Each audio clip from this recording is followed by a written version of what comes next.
Hello students, કેમ છો બધા મજામાં? ओके, देखो मैं इंटरनल मार्क्स को लेके थोड़ा आपको समझाने वाला हूँ। उसमें स्टूडेंट्स को बहुत बहुत सारे कन्फ्यूज़न है। ओके, मैं आपको रिजल्ट से ही समझाता हूँ कि ये एक मेरिट बेस्ड प्रमोशन का रिजल्ट है, मेरिट बेस्ड प्रोग्रेशन का, जो अभी 3 जुलाई को डिक्लेयर हुआ था। ओके, अब इस रिजल्ट में क्या हुआ था कि एक जो स्टूडेंट है वो सारे सब्जेक्ट में फेल था। आपको दिख रहा है कि वो सारे सब्जेक्ट में फेल है, मेरिट बेस्ड प्रमोशन। ओके, अब वो तो सारे सब्जेक्ट में फेल हो गए। अब सबको लगता है कि मेरिट बेस्ड प्रमोशन का रिजल्ट तो थोड़ी कोई चेंज हो सकता है, वो तो एक बार जो जीटीयू ने डिक्लेयर कर दिया वो डिक्लेयर कर दिया, उसमें थोड़ी कोई चेंज हो सकता है। ओके, तो ये स्टूडेंट का रिजल्ट वापिस चेंज हुआ था पूरा, और उसमें वो सब में पास हो गया था। वो भी मैं आपको दिखाता हूँ। तो कैसे होता है मैं आपको समझाता हूँ।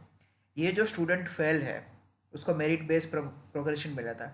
अब आप सबको पता है कि मेरिट बेस्ड प्रोग्रेशन कैसे मिलता है। अगर 50% ऑफ इंटरनल मार्क्स और 50% ऑफ प्रीवियस सेम मार्क्स। अब आपको दिख रहा है कि ये जो स्टूडेंट्स है वो इंटरनल में तो सब में पास है। ये आपको दिख रहा है कि इस पास इन इंटरनल। इंटरनल में तो वो 6 सेम में सब में पास था। ओके, पर यहाँ पे सब में फेल है। ओके, तो इसका मतलब ये हुआ कि इसका जो प्रीवियस सेम है, 5th सेम, उसमें वो फेल होगा। ओके, अब उसका 5th सेम का रिजल्ट हमने जब चेक किया, मेरी वो स्टूडेंट से भी बात हुई, तो उसमें क्या था कि जो उसका प्रीवियस सेम था उसमें वो इंटरनल में सब में फेल था। इंटरनल यानी कॉलेज की एग्ज़ाम में, वो मिड एग्ज़ाम में वो सब में फेल था। ओके, तो उसकी वजह से वो 6 सेम के मेरिट बेस्ड प्रोग्रेशन में सब में फेल हो गया। उसकी वजह से वो 6 सेम में फेल हो गया। अब क्या हुआ कि थोड़े दिन से वो इंटरनल मार्क्स का चल रहा है कि अगर आप रिमीडियल वाला स्टूडेंट, रिमीडियल की बात कर रहा हूँ, रिमीडियल वाला स्टूडेंट्स अगर आप इंटरनल में फेल हो तो जीटीयू ने क्या किया है कि इंस्टीट्यूट को उसके मार्क्स रखने के लिए बोला था, और अभी वो मार्क्स डिस्प्ले हो गए 2 दिन पहले। ओके, तो आगे जाने से पहले मैं वो क्लियर कर दूँ, बहुत सारे स्टूडेंट के मैसेज आते हैं कि वो मार्क्स कौन देख सकता है कि जो बच्चा कॉलेज की कॉलेज की इंटरनल एग्जाम में फेल हो और रिमीडियल वाला हो, रेगुलर वाला नहीं हो। अगर आप रिमीडियल वाले हो और रिमीडियल में अगर आप कॉलेज की एग्जाम में फेल हुए हैं, उनके ही मार्क्स अभी डिस्प्ले हो रहे, बाकी किसी के मार्क्स डिस्प्ले नहीं हो रहे। तो ये स्टूडेंट का क्या था कि ये मेरिट बेस्ड प्रमोशन में सब में फेल था, सबके एफ है। ओके, पर उसका 5th सेम का जो रिजल्ट था वो इंटरनल में सब में वो फेल था।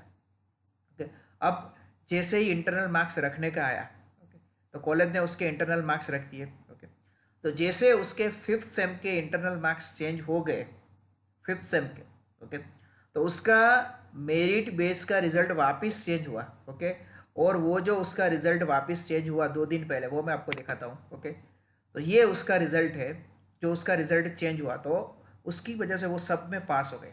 आप देख सकते हो कि पहले वो सब में फेल था। ओके, मेरिट बेस में सब में फेल था।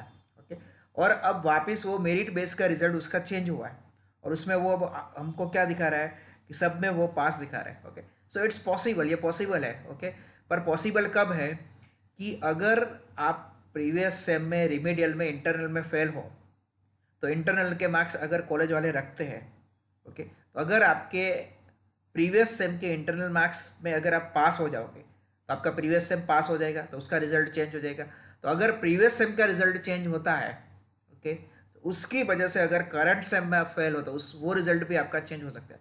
और ये आपके सामने एग्जाम्पल है, मैंने आपको दोनों रिजल्ट दिखाए। ओके, कि पहले वो स्टूडेंट सब में फेल था, फिर उसके इंटरनल मार्क्स चेंज हुए, इंटरनल मार्क्स चेंज होने की वजह से उसका रिजल्ट चेंज हुआ। ओके, तो एक इसमें सबको बहुत कन्फ्यूजन था कि स्टूडेंट पूछते थे कि सर ये कैसे हुआ, हाउ इट्स पॉसिबल।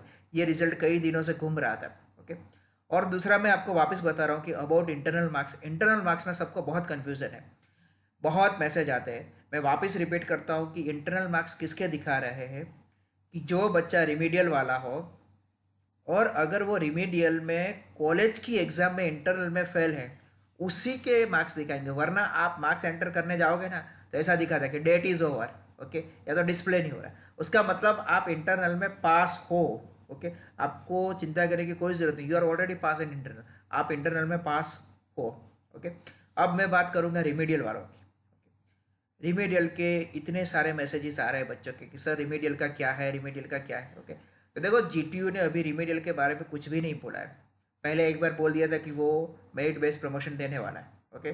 पर अब यूजीसी की गाइडलाइन के हिसाब से क्या करने वाला है अभी कुछ भी पता नहीं। और अभी सबसे पहले वो क्या करेगा कि वो 8 सेम एक्सटर्नल एग्जाम जो भी कंडक्ट करनी है वो कंडक्ट करेगा, उसका सब आएगा, फिर आपका सोचेगा। और अगर आपको मेरिट बेस्ड प्रमोशन मिल भी गया तो आपका रिजल्ट सबसे लास्ट में आएगा, अभी कुछ नहीं आएगा, ओके। तो अभी आप मत पूछो कि भाई हमारा क्या होगा, हमारा क्या, अभी कुछ नहीं आने वाला, ओके। जो आएगा वो ऑलमोस्ट सब फाइनल सेम की एग्जाम खत्म हो जाएगी, उसका रिजल्ट आ जाएगा, फिर आपका होगा, ओके। सो अभी आप कुछ भी मत पूछना। तो आई होप आपकी सारी क्वेरी, डाउट आपके सारे सॉल्व हो गए होंगे, ओके। सो और एक बात और कि मैं ज़्यादातर इंस्टाग्राम पे एक्टिव रहता हूँ, okay. You can follow me on Instagram. मेरा आईडी है ahir_sir, वो मैं रख दूंगा, ओके। ज़्यादातर आप क्वेरी मुझे वहाँ पे पूछ सकते हो, मैं वहाँ पे एक्टिव हूँ। यूट्यूब पे मैं ज़्यादा एक्टिव नहीं हूँ, okay. So you can ask me doubt eight there, आप मुझे वहाँ पे डाउट पूछ सकते हो।